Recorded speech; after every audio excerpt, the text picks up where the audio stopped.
ఇది ప్రజా చైతన్యం. దేశవ్యాప్తంగా లోక్సభ ఎన్నికలకు సంబంధించి ఎగ్జిట్ పోల్స్ రిలీజ్ అయ్యాయి.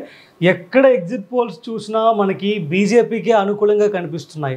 దేశంలో బీజేపీ మళ్ళీ అధికారంలోకి వస్తుంది, బీజేపీకి మెజారిటీ సీట్లు రాబోతున్నాయి అని చెప్పి అన్ని సర్వేలు ఒకే రీతిన బీజేపీకి మెజారిటీ సీట్లు వస్తాయని చెప్పి ఎగ్జిట్ పోల్స్ అయితే మనకి ఇస్తున్నాయి. అంటే బీజేపీ అంటే ఎన్డీఏ కూటమి ఎంపీ అభ్యర్థులే ఈ ఎన్నికల్లో ఎక్కువ శాతం విజయాన్ని సాధించబోతున్నారని చెప్పి అన్ని సంస్థలు ఎగ్జిట్ పోల్స్ ఇస్తున్నాయి. ఆ డేటా కూడా మన దగ్గర ఉంది, ఒకసారి చూద్దాం. ఇండియా టీవీ ఎన్డీఏ కూటమికి 19 నుంచి 21 సీట్లు వస్తాయని చెప్తుంది. వైకాపాకు 3 నుంచి 5 సీట్లు వస్తాయని చెప్పి వీళ్ళు చెప్తున్నారు. అంటే మన స్టేట్కి సంబంధించి వీళ్ళు చెప్పారు. And ABP C voter NDA కూటమికి 21 నుంచి 25, వైకాపాకి 4.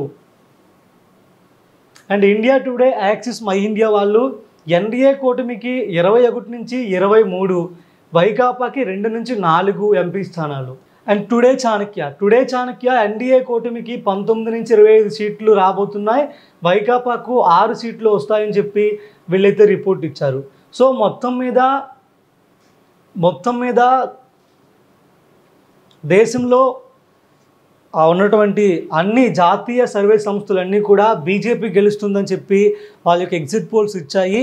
కానీ మన రాష్ట్రానికి సంబంధించి ఎంపీ సీట్లు ఎన్డీఏ కూటమికి వచ్చినప్పటికీ కూడా అసెంబ్లీ స్థానాల్లో మాత్రం వైఎస్ఆర్ కాంగ్రెస్ పార్టీ గెలవడానికి ఛాన్స్ ఉందని చెప్పి కొన్ని మీడియా సంస్థలు రిపోర్ట్ ఇచ్చాయి.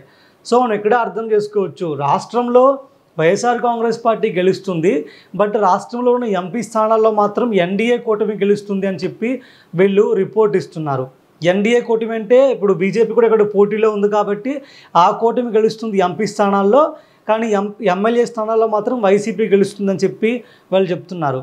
సో మనం ఇక్కడే అర్థమవుతుంది జాతీయ సర్వే సంస్థలన్నీ కూడా ఎవరికి అనుకూలంగా పనిచేస్తున్నాయి, ఏ పార్టీకి అనుకూలంగా పనిచేస్తున్నాయో. మెజారిటీ సంస్థలన్నీ కూడా బీజేపీ గెలుస్తుంది, ఎన్డీఏ గెలుస్తుందని రిపోర్ట్స్ ఇస్తున్నాయి. సో అక్కడ 400 నంబర్కి చూపించాలి కాబట్టి మన స్టేట్లో కూడా అలాంటి నంబర్స్ ఇస్తున్నారు. కూటమి గెలుస్తుందని నంబర్స్ ఇస్తున్నారు తప్ప అంతకు మించి ఇక్కడ రియాలిటీ వీళ్ళు చూపించడం లేదు. అది రియాలిటీ చూపించే వాళ్ళైతే మరి అసెంబ్లీలో కూడా ఎన్డీఏ కూటమి గెలవాలి కదా, ఎన్డీఏ కాకుండా వైసీపీ గెలుస్తుందని చెప్పి ఎందుకు వీళ్ళు చిన్నగా సలహాలు ఇస్తున్నారు, సూచనలు చేస్తున్నారు ఎగ్జిట్ పోల్స్లో. సో అర్థమవుతుంది మనకి ఎగ్జిట్ పోల్స్ అన్నీ కూడా బీజేపీకి అనుకూలంగానే ఉన్నాయి. ముఖ్యంగా ఏపీలో సంబంధించి లోక్సభ ఎగ్జిట్ పోల్స్ కూడా బీజేపీకి అనుకూలంగా ఉండడం కోసం ఇక్కడ కూటమి గెలుస్తుంది, బీజేపీ, జనసేన, తెలుగుదేశం అని చెప్పి వీళ్ళు రిపోర్ట్స్ ఇస్తున్నారు. సో దీన్ని ఆధారంగా చేసుకునే తెలుగుదేశం వాళ్ళు రాష్ట్ర అసెంబ్లీ ఎన్నికల్లో కూడా కూటమి గెలుస్తుందని చెప్పేసి తెగ ప్రచారం చేసుకుంటున్నారు. అది అసలు నిజం కాదు. ఎందుకంటే ఎన్డీఏ అక్కడ 400 నంబర్ చూపించడం కోసం వీళ్ళు ఇక్కడ ఈ నంబర్స్ ఇస్తున్నారు. దాన్ని వాళ్ళు స్వయంగా ఒప్పుకున్నారు. స్టేట్లో అసెంబ్లీ ఎన్నికల్లో వైసీపీ గెలవడానికి ఛాన్స్ ఉంది, బట్ ఎంపీ స్థానాలు మాత్రం అక్కడ కూటమికి వస్తాయని చెప్తున్నారు. అది ఎట్లా జరుగుతుంది అని కూడా మనం ఒకసారి ఆలోచించాలి. అది ఇంకో విధంగా వీళ్ళు సర్వే మొత్తం కూడా ప్రధానమంత్రి ఎవరైతే బాగుంటుంది అన్న దీనిపైనే వీళ్ళు సర్వే మొత్తం నడుస్తూ ఉంటుంది. జాతీయ సంస్థల సర్వే అంతే తప్ప రాష్ట్రంలో ఏ ముఖ్యమంత్రి కావాలి లేదా ఏ పార్టీ విన్ కావాలని చెప్పి ఎవరు కూడా సర్వే చేయరు. జాతీయ మీడియా వాళ్ళందరూ కూడా సెంట్రల్కి సంబంధించి సర్వేలు చేస్తారు. సో అలాంటి వాళ్ళు స్టేట్కి సంబంధించి ఎలాంటి సర్వేలు చేయరు. సో అలాంటప్పుడు ఆ సర్వేని ప్రాథమికంగా తీసుకొని జాతీయ స్థాయిలో ఎన్డీఏ కూటమి గెలుస్తుంది, ఇక్కడ ఎంపీ స్థానాలు కూడా ఎన్డీఏ కూటమికి మెజారిటీ జాతీయ సంస్థలన్నీ చూపిస్తున్నాయి కాబట్టి తెలుగుదేశం పార్టీ ఇక్కడ అధికారంలోకి వస్తుంది, అసెంబ్లీ స్థానాల్లో కూడా తెలుగుదేశం గెలుస్తుందని చెప్పి తెలుగుదేశం వాళ్ళు అనుకుంటున్నారు. బట్ అది నిజం కాదు. కానీ వాళ్ళు దాన్నే ఎగ్జాంపుల్గా చూపించి మళ్ళీ మేము గెలుస్తామని ఒక ప్రచారం అయితే తీసుకొచ్చారు. ఇంకో విషయం, తెలుగు రాష్ట్రాల్లో కానీ ముఖ్యంగా తెలుగు రాష్ట్రాల్లో దక్షిణ భారతదేశంలో కానీ ఒక ట్రెండ్ నడుస్తుంది. ఎందుకంటే ఇక్కడ ఓట్ చేసిన ఓటర్ ఎవడు కూడా తెలుగుదేశానికి కానీ